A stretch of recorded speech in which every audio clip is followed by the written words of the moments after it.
I began an examination of the human attitudes, namely how our consciousness functions. I couldn't help seeing versus the difference between Freud and Albert. Typical difference. The one assumes that the thieves evolve along the line of the sex instinct. The other assumes that thieves evolve along the line of power drive. And there I was in between the two with the justification of Freud's view. I could also see the same for Albert. And I knew that there are plenty of other ways in which things could be envisaged. And so I considered my scientific duty to examine first the condition of the human consciousness that is the originator of ways of envisaging. It is the factor that produces attitudes, conscious attitudes towards certain phenomena. So when you know, for instance, that there are people who see the difference between red and green, you can take it for a fact that everybody sees that difference. Not at all. There are cases of totemism and so on, you know.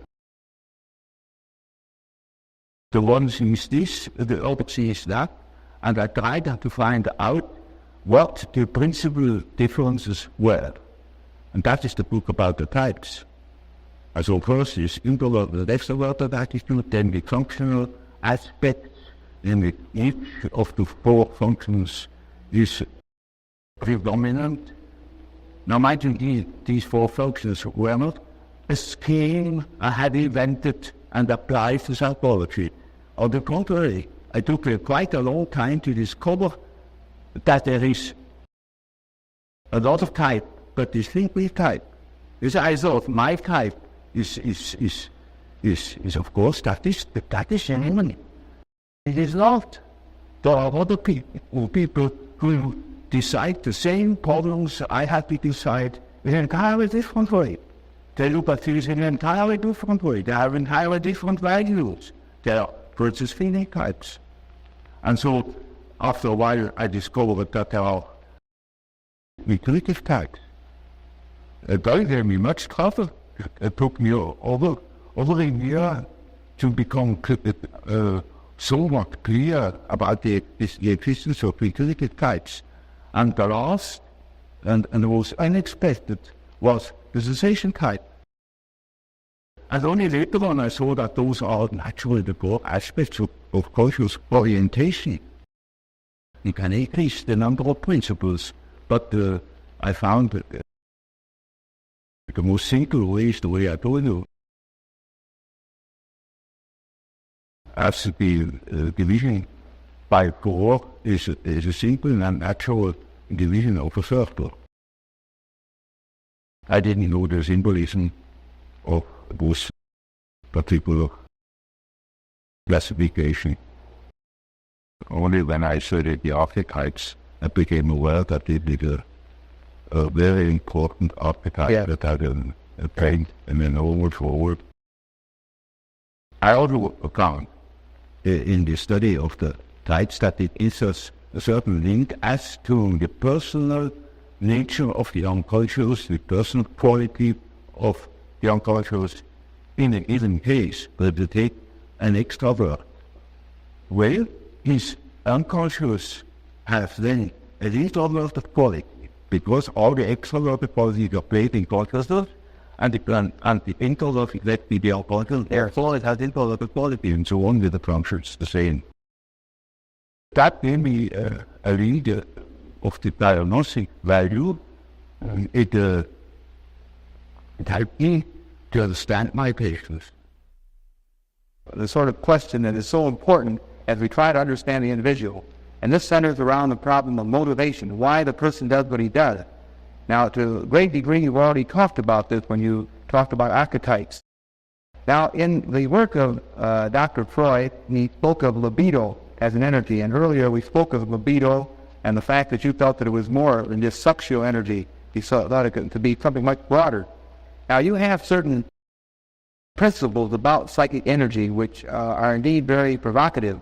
Now, one other principle I believe you refer to as the principle of entropy. Well, only I allude to it. The main point is, the standpoint of energetics as applied to psychical phenomena. There you have no possibility to measure exactly. So it always remains a sort of an analogy. Freud, for instance, uses the term libido in the sense of a sexual energy. And that is not quite correct. You see, if it is sexual, then it is a power, like electricity or any other form of manifestation of energy. Now, energy is a concept. Energy is a concept by which you try to express the analogies of all power manifestations, namely that they have a certain quantity, a certain intensity, and that there is a flow in one direction, namely to the ultimate suspension of the opposites. For instance, the real high lake on a mountain flows down until all the water is down, and then it is finished. And so you see, something similar is the case in psychology, that you see from the fact that we get tired from intellectual work, from consciously living, and then we must sleep in order to restore our power. And it's just, I said in the night of I think the water will come from the lower level to higher level, so that they can work again the next day. That similarly is linking too. There it is only in an analogous way that we use the term energy.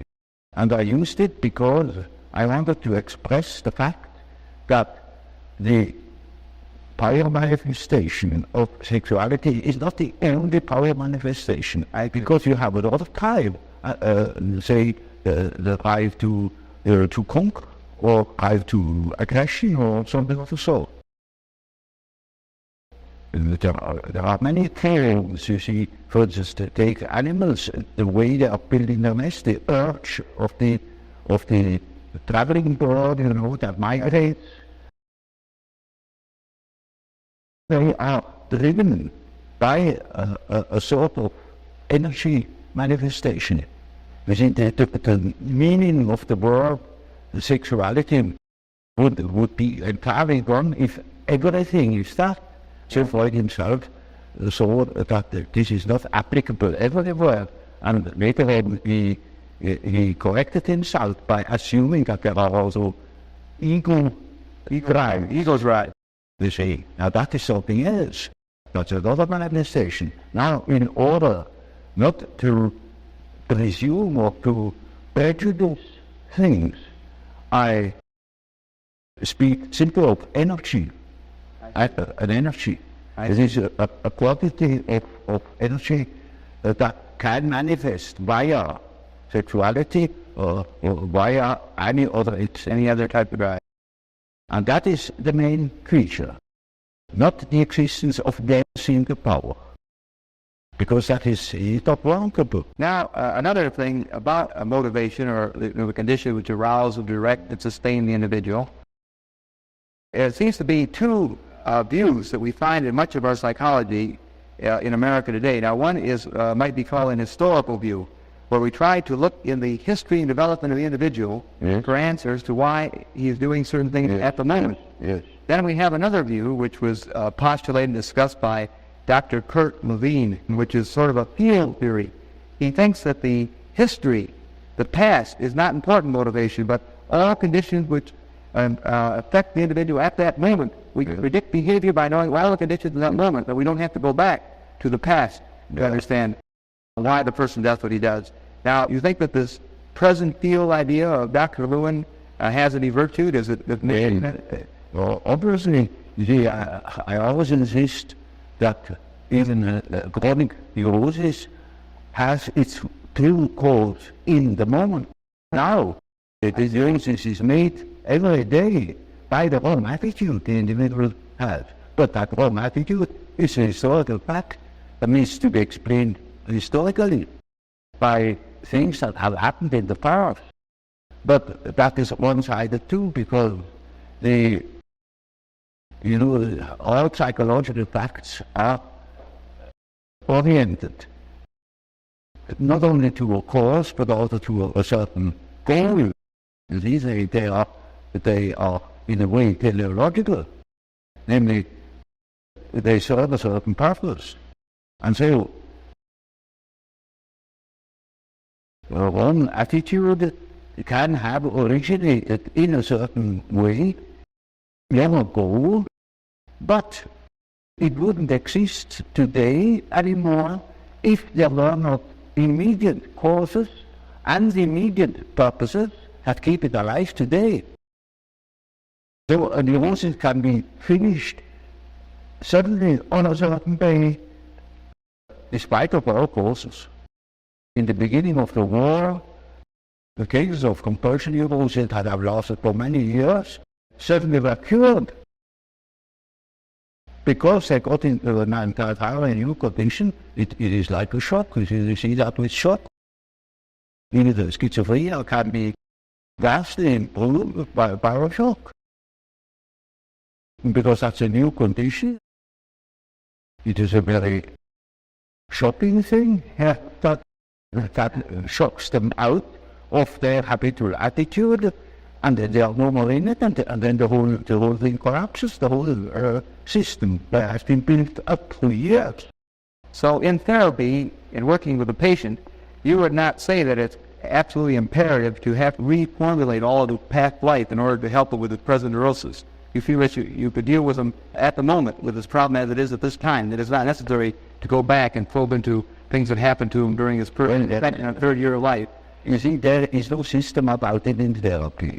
In therapy, you treat the patient as he is in the present moment, irrespective of causes and such things. That is all more or less workable. There are cases who know just as much about their own neurosis as I know about it, in a way. In such cases, I can start right away with posing the problem. For instance, there is a case, a professor of philosophy, and he imagines that he has cancer. And he shows me several dozen X-ray plates that prove that there is no cancer. He says, of course I have no cancer, but nevertheless I'm afraid I could have one. I have consulted so many surgeons, and they all assure me there is none, and I know there is none. That I might have one, you see, and that's enough. Now, you see, such a case can stop from one moment to the other. He simply stops thinking such a foolish thing. But that is exactly what he cannot do. And in such a case, I say, well, it's got a painting, it's nonsense what you believe. Now, why are you forced to believe such nonsense? What is the power that makes you think such a thing against your free will? You know it is nonsense, and why should you think it? Or what for should you think it? Well, and what is that power that makes you think such a thing? It's like a possession, you know. Exactly, like a demon, and then makes him things like that, in spite of the fact that he doesn't want it. Then you have the problem. That is the problem for an intellectual man. And then I say, now, you see, you don't know, you have no answer. I have no answer. Now what are we going to do? Now we're going to see what you dream. Because the dream is a manifestation of the unconscious side. Now you never had thought of the unconscious side. So I must explain to him that he has an unconscious. Yeah. And that the dream is a manifestation of it. And if we succeed in analyzing the dream, we might get an idea about that, how if that makes him think like that. You see? So, in such a case, one can begin right away with the analysis of dreams. Yeah. And in all cases that are a bit serious, mind you, this is not a simple case. It's a very serious and difficult case. In spite of the simplicity of the phenomenology, of the symptomatology. In all cases, after the preliminaries, as it were, the history of the family, the medical anamnesis, etc., we come to that question. What is it in your unconscious that makes you wrong? That hinders you to think normally? And then we are there where we can begin with the observation of the unconscious. And then, day by day, one goes on by the data the unconscious produces. Then we discuss the dream, and that gives a new surface to the whole problem. And if we have another dream, and then the next dream gives again an answer, because the unconscious is in a compensated relation to consciousness. And after a while we take the full picture. And if he has a full picture and has the necessary mental stamina, well, then he can be cured. But in the end, it is a moral question whether a man applies what he has learned or not. So you see then, in a sense, in this situation, the unconscious played a very important part. But if you see it then, what you have found in this dream is not necessarily then a image or symbol of what has happened in the past in his particular life. It is just the symbol. You see, that is a special term. It is the manifestation of the situation of the unconscious, looked at from the unconscious. I tell you, for instance, something which is my personal or subjective view. And if I ask myself, now are we really quite convinced of it? Well, I must admit, I had certain doubts. There are certain doubts. Not in the moment when I tell you, but these doubts are in the unconscious, and when I have a dream about it, these doubts come to the forefront in my dreams. And that is the way the unconscious looks at the thing. It is just so as if the unconscious will say, yes, that's all what you are stating, but you omit entirely such and such a point. Now, if the unconscious acts on its present situation, looking at this in broad motivational terms, now this effect of the unconscious is not something which is a result of repression in the same way the orthodox psychoanalyst at it all, and as you say. No, maybe you know that what the unconscious has to say is so disagreeable that one prefers not to listen. And in most cases, people would be probably less neurotic if they could admit the things. These things are it's a bit difficult, or yeah, disagreeable or inconvenient or something of the sort. So there is always a certain amount of repression, but that is not the main thing. Not the main thing is that they are really unconscious. And you see, if you are unconscious about certain things that ought to be conscious, then you are dissociated. And then you are a man whose left hand never knows what the right is doing, and counteracts or interferes with the right hand. Now such a man is hampered all over the place. Would there be a great deal of equivalence between the unconscious of a particular individual who has been raised in one culture and another individual who was raised in an entirely different culture? Yes. Well, you see, that question is also complicated, because when we speak of the unconscious, we almost should say which unconscious, namely, is it that personal unconsciousness which is characteristic for a certain person, for a certain individual. So that you have the personal unconscious. This is one unconscious, personal unconscious. And you call it the personal. And in treatment, for instance, in the treatment of neurosis, you have to do with that personal unconscious for quite a while. And then only dreams come that show that the collective unconscious is touched upon. As long as there is material for personal nature. You have to deal with the personal portion. But when you get to a question, to a problem, which is not now merely personal, but also collective, you get collective thinking. Now, the distinction then between the personal unconscious and the collective unconscious then is that the personal could be more involved with the immediate life of the individual. Well, for instance, every society has collective problems, collective convictions, and so on. Now, we are very much influenced by them. For instance, you belong to a certain political party or to a certain confession. And that can be a serious determinant of your behavior. Now, as long as your personal conflict doesn't touch upon it, it's no question, it doesn't appear. But the moment you transcend your personal sphere and come to your unpersonal impermanence, say to the question, a political question, or any other social question, which really matters to you, then you are confronted with a collective problem, and then you have collective feelings.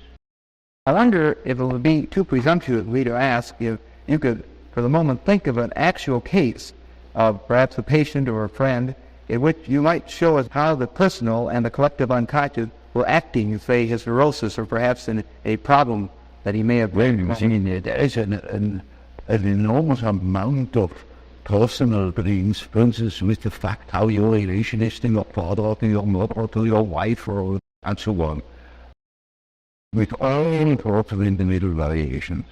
Now, suppose a patient comes to that level, or that his conflict begins to become really very serious, so that his mind might suffer. Then he can have a collective dream in which clearly mythological motives appear. There are plenty of examples in literature. Right, an introduction to psychology of the unconscious about such dreams. I remember, for instance, a case about a very learned man and very rational, and he had, of course, a lot of personal problems, and they got so bad that he got into very evil relations to his whole surroundings. He was, for instance, a member of a society, and he got into a war with the people of that society, Yeah. And it was very quite shocking. Now, he started with collective dreams. Suddenly he dreamt of things he had never thought of in his life before. He's a lot in the motives, and he thought he was crazy, because he couldn't understand it at all. And he thought, just as if the whole world were God's car. Now that is what you see in cases of schizophrenia. But I think that case was not a case of schizophrenia. As examples, you can take any of these collective dreams I published. To make it clear, I should tell a long story. Right. Then you see where it applies, or otherwise it makes no sense, and something short. Yeah, I agree with that case of that intuitive world. Yeah. Suddenly came out with the statement that she had a black snake in the bed. Yeah. Well, now, that is a collective symbol. That is not an individual fantasy. That is a collective fantasy. Yeah, that is it well known in India. Well, she has nothing to do with India, but we have it too. It was similarly human. Up to the entirely unknown. So, I, even in the first moment, thought, perhaps she's crazy. But she was only highly intellectual. And it is in India known, and it is the basis of a whole philosophical system of Tantrism. This is Kundalini. Now, Kundalini is certain, I think, you see? And that is something known to some few specialists. generally it's not known that we have a certain in the abdomen. But that is a collective, you see, that is a collective dream, or collective fantasy. Yeah. Now, when bodies are living, the individual, is it possible that things that trouble them and cause tension, that he represses? Now, these things that he represses will become part of the personal unconscious, part of the personal unconscious. Yes. He doesn't repress consciously always. These things disappear. They disappear, and Freud explains that by an act of repression. But you can prove that these things never have been conscious before. They simply don't appear. And you don't know why they don't appear. Of course, appreciable, you can say, when it comes up, you can say, that is why they didn't appear, because they were either compatible with this conscious use, with this conscious attitude. But that is afterwards. You couldn't predict it. And so you see, these things that have an emotional tone, they are actually autonomous, so that they can appear or they can't not appear. They can disappear at wish, not of the subject, but of their own. Or you also can repress them. This is so the same is with projections. For instance, people say one makes projections. It's nonsense. One doesn't make them, one finds them. That all of them there is here not conscious, but there is conscious. In my brother, I see the beam of my eye as a splinter in my brother's eye. And that is right there, because I am conscious of the beam in my eye. And the projections are not me. And so these disappearances, or so-called depressions, are just like projections. They, instead of being projected into somebody or into something outside, they are introjected. They are in your conscious. Already impacted, I see. But you are not the one that is doing it. There are cases, sure, but I should say the majority of cases are rule impressions. That was my first point of litigation with what I saw in the association experiment, that certain complexes are quite certainly not repressed. They simply don't appear. Because you see, the unconscious is real. It is an entity. It rises by itself. It is autonomous.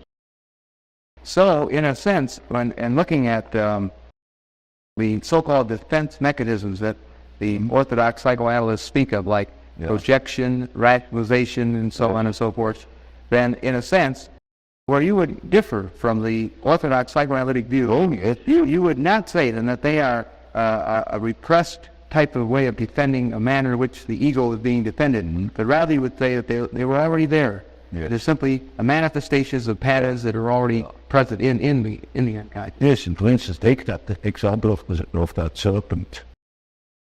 That never has been repressed, otherwise it should have been conscious to her. It was exactly unconscious to her, and it only appeared in her practice. It appeared spontaneously. She didn't know how she came to it. Well, I just saw it. Some of the orthodox psychoanalysts might have said that this was a phallic symbol. But you can't see anything. You can see a church spire is a phallic symbol.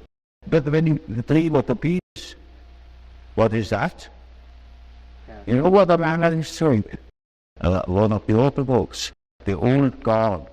He said, in this case, the sensor has not functioned. Now, you call that a scientific explanation. When you study human psychology, you can't help noticing that man's psychology doesn't only consist of the ramifications of instinct in his behavior. This is are not the only determinants. There are many other. And the study of man from his biological aspect only is by far insufficient to understand human psychology. It is absolutely necessary that you study man also in his social and general environments. Because here, for instance, the fact that there are different kinds of society, different kinds of nations, different traditions, and to that purpose it is absolutely necessary that one treats the problem of the human psyche from many standpoints, which is a most considerable task, naturally. Thus, after my association experiments, when I realized that there is obviously an unconscious, the question arose, now what is this unconscious? Does it consist merely of remnants of conscious activities, or are there beings that are practically forever unconscious? In other words, is the unconscious a factor in itself? And I soon came to the conclusion that the unconscious must be a factor in itself, because I observed time and again that, for instance, the people's dreams or schizophrenic patients' delusions and fantasies contain the motives which they couldn't possibly have acquired in our surroundings. This depends upon the fact that child is not born tabula rasa, but is a definite mixture of combination of genes. And although the genes seem to contain chiefly dynamic factors, arrangeurs of a certain behavior, they have a tremendous importance also for the arrangement of the psyche. Inasmuch as it appears naturally. Before it appears, you cannot study it, but in as much as it appears, it has certain qualities, it has a certain character, and that must depend upon the elements born in the child. So, factors determining human behavior are born with the child, and it determine its further development. Now that is one side of the picture.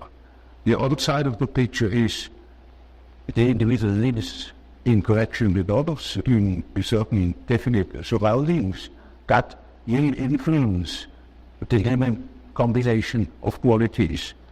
And that is now also a very complicated factor, because the environmental influences are not merely personal.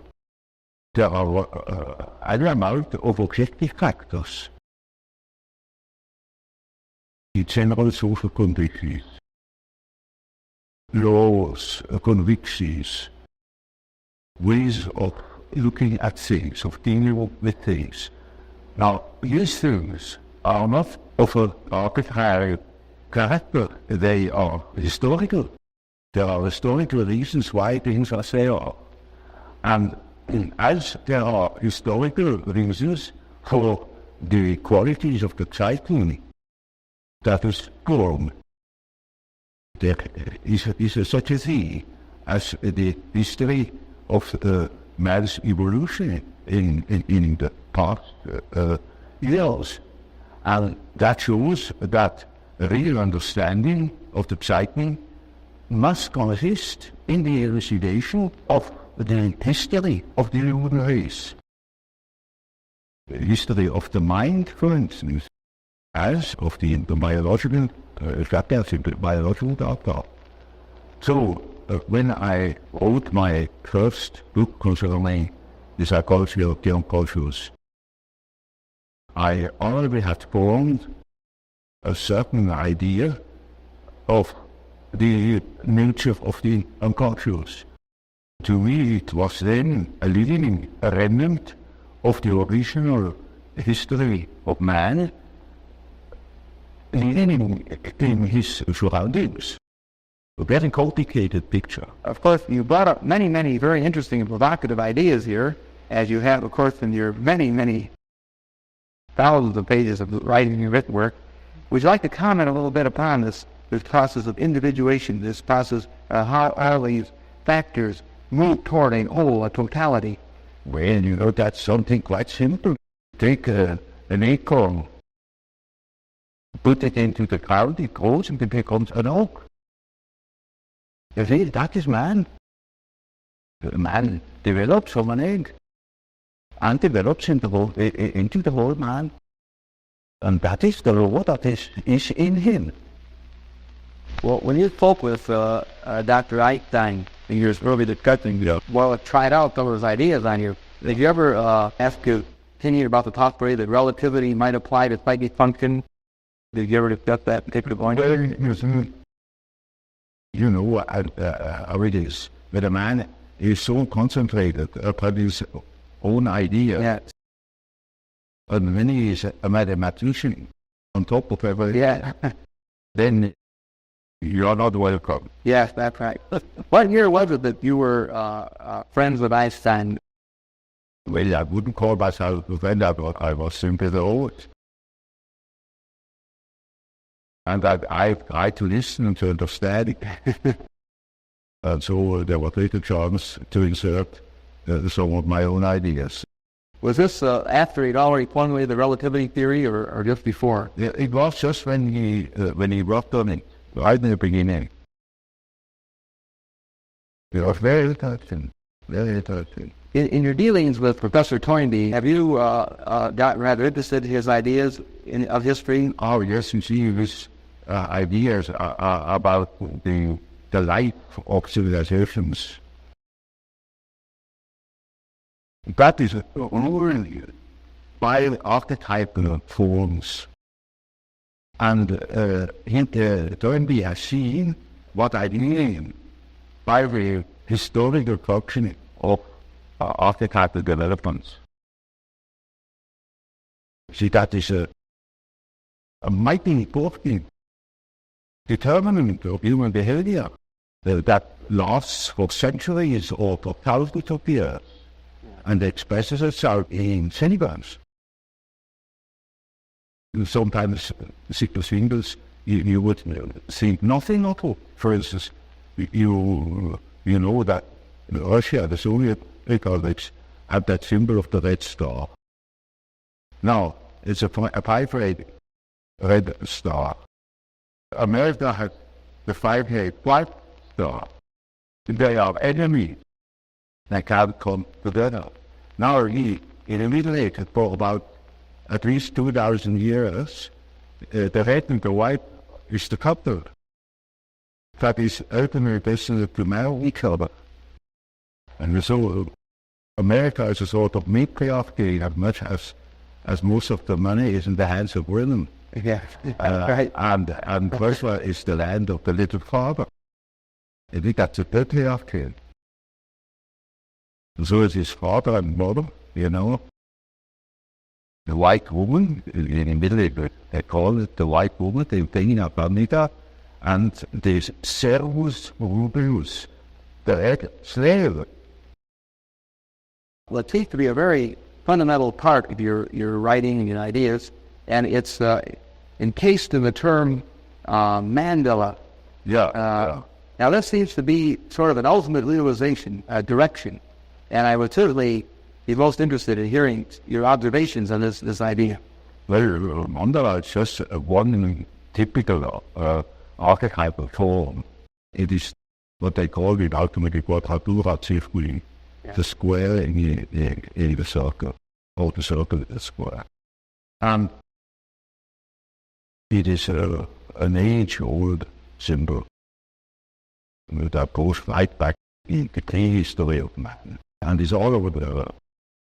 And it either expresses the deity or the soul. And these two terms are psychologically very much related, which doesn't mean that I believe that God is a self or that the self is God. I make that statement that there is a psychological relation, and that can have plenty of evidence for it. And it is a very important archetype. It's the archetype of an inner order.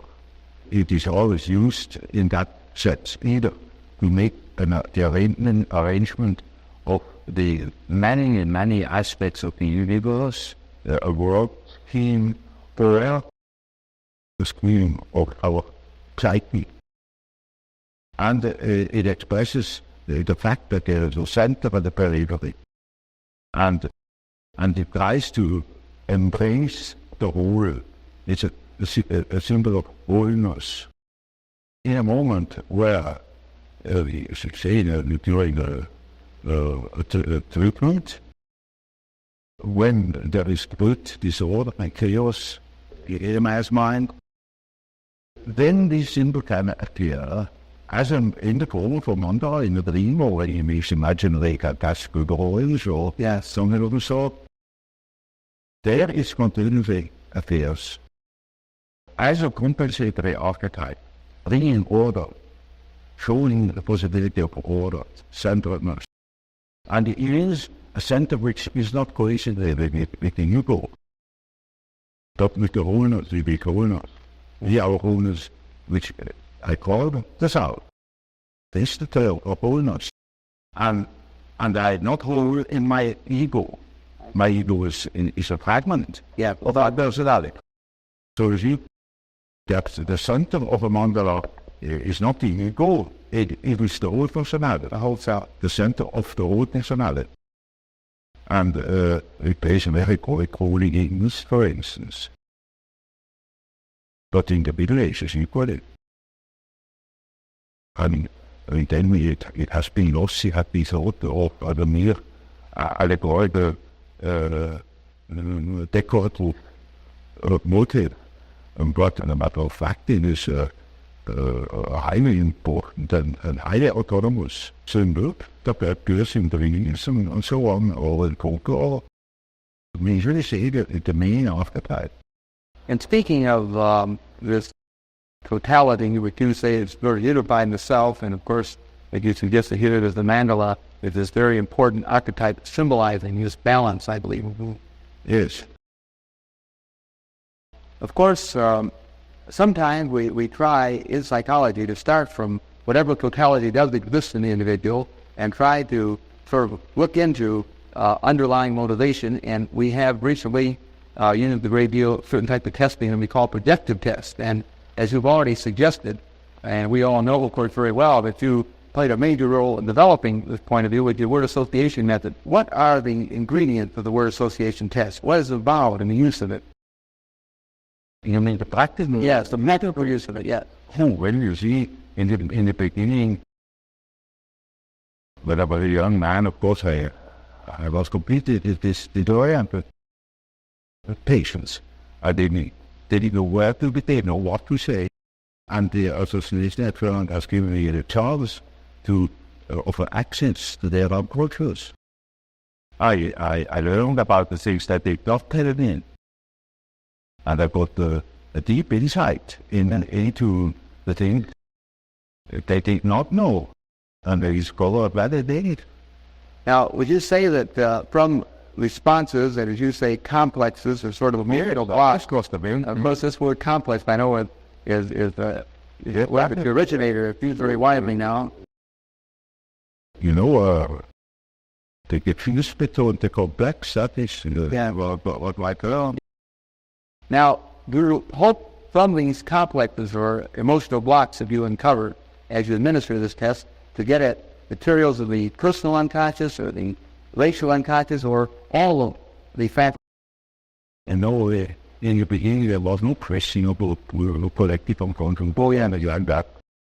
It was chiefly the ordinary personal contact. Yeah, I see. You weren't expecting to get into such depth. Among undersub complex associations there might appear an archetypal element, but that wouldn't show particularly. You know, it is like a workshop, a superficial orientation. You knew really large about, I believe, did you not? No, he had circumvented me as much as possible. Yeah. But did you get to know him personally? No, you did not. I did not. Absolutely. And his into the next expensive ideas, of course, in talking a great deal about your introversion and extroversion ideas. I was an optimist because I had first surveyed this here that is unpopular. Well, you really didn't have any personal contact with Rosdot? No personal contact. Oh, I see. Are you familiar with his test? Yes, sure. Yeah, no way. But I never applied it. Because later on, of course, I didn't apply the association test anymore because it wasn't necessary. I learned what I had to learn for the exact examination of exactly reactions. I think it is a very excellent end.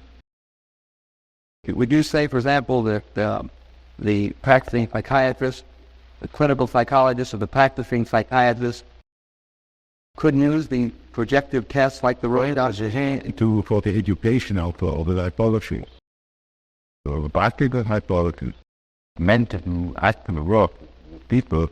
I think the best means to make me see how they're going to work. Is that right? The projective test? I mean, it seems very deductive.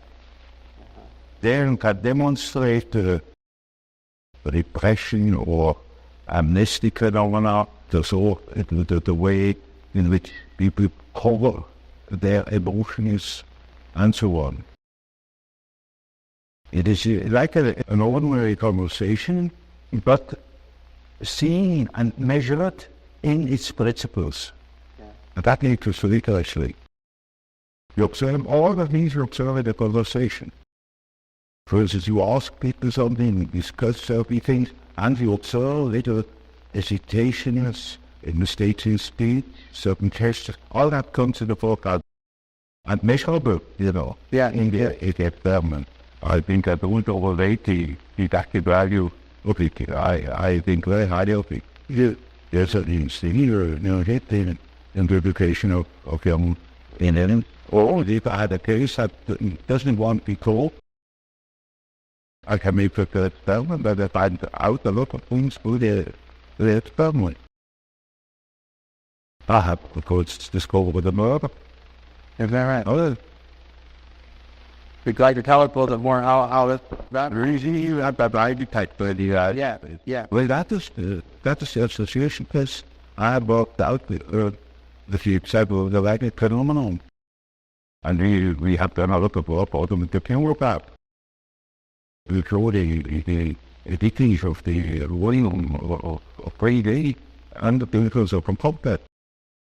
That is one of the reasons of tuberculosis that arises from such a condition. They people have a very shallow breathing, don't ventilate the episodes of the lungs in there, and get tuberculosis. Half of the tuberculosis are psychic. Of course, this matter of psychic tubercular cases and so on gets us into a particularly interesting special case of motivation that we're talking a lot about in the United States today, and I'm sure that if you also listen to the whole area of psychosomatic medicine. Actually, quite a lot of astounding cures of tuberculosis. Yeah, this tuberculosis by an animal cell where people learn to breathe again. But it wouldn't have helped if they had learned to breathe normally. That wouldn't have helped. But understanding what the complexes was, that has helped them. When did you first become interested in these psychic factors of tuberculosis? I was to begin with. I was always interested. Yeah, actually, because I understood so little of it. Oh, I noticed that they understood so little. Yeah.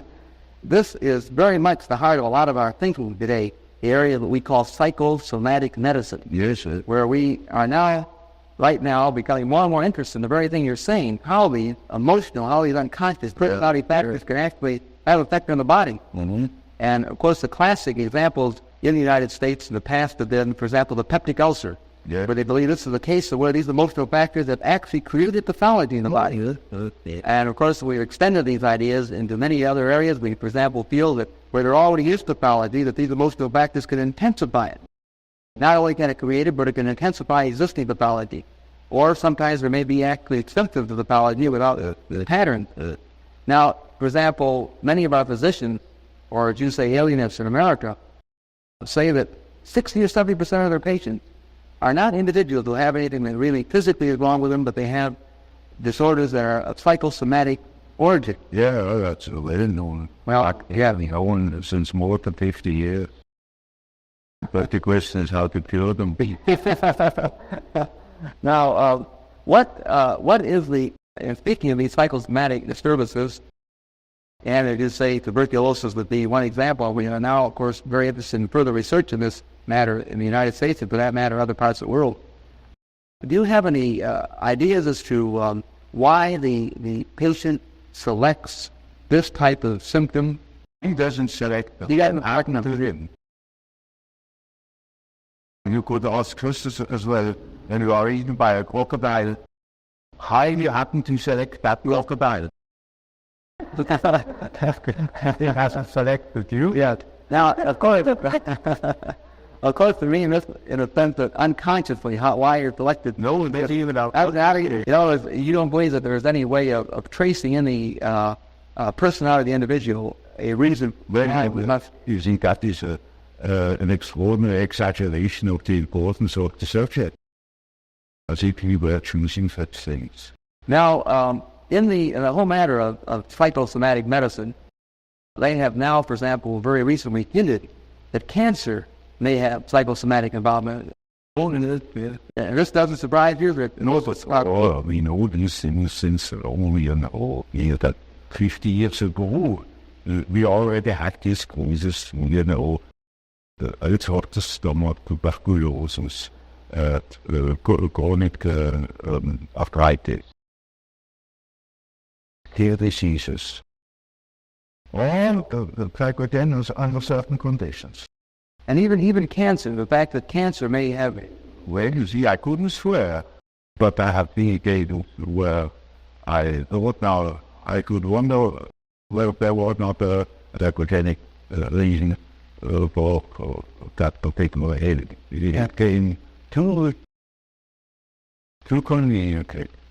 Too convenient. Yeah. And so some of the studies that, for example, in the United States show that, for example, Jewish women practically never get cancer in the vaginal region. Yes. We're more often to get cancer, say, in the breast region, as one example. Yes. Well, many things can be found out about cancer, I'm sure. You see, to us, it was always a question how to treat these things. And anything is possible. Any disease has a psychological accompaniment.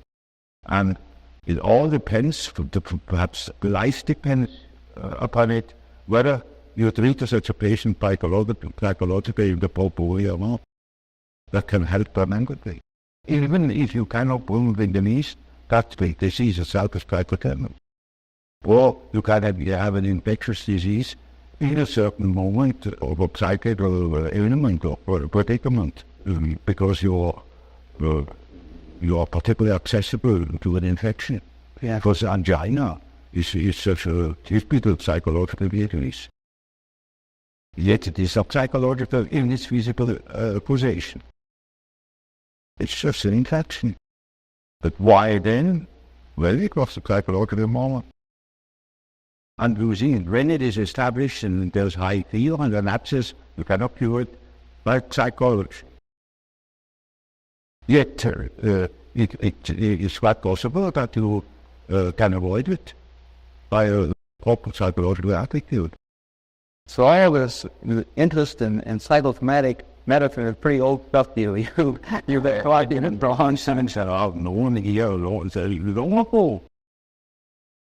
so you're not at all surprised with a new development. for instance, the toxic aspect of schizophrenia. I published it 50 years ago. Just 50 years ago. Now what is called. You see, you're far ahead in America with technological things, but in psychological matters and such things, you're 50 years back. Asians don't understand it. Because the fact absolutely, I don't want the general collective statement. You simply are not yet aware of what there is. There are plenty more of those than people have an idea of. I told you that there is a stuff here, you didn't even know what I was wrong, so it was an alteration. You see, everyone who says that I'm a mystic, is just an idiot. He doesn't understand the first word of psychology.